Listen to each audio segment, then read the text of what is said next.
Yan, magluluto tayo ng sinigang sa kamyas na saksak na isda. Nagigisa na tayo ng bawang, sibuyas.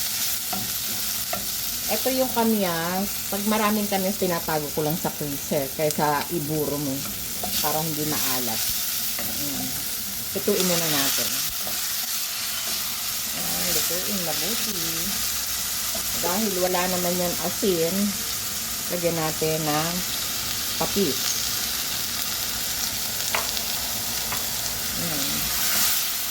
Lutuin muna natin mabuti yung kamyas. Yan, luto-luto na yung kamyas. Lagyan na lang natin ng sabaw.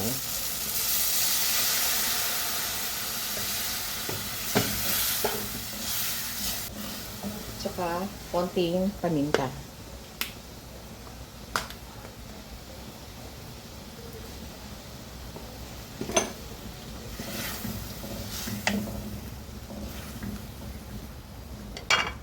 Yan, pakuluin muna natin. Ilagay na natin yung malunggay. Napansin niyo yung malunggay, medyo matigas din siya kuminsan. Kaya, isasama na natin. Pakuluin pa natin para maluto pa yung kamyas. Yan, luto na yung kamyas. Saka yung malunggay. Sama na natin yung isda. Sandali lang to lutuin kasi matinik, malambot.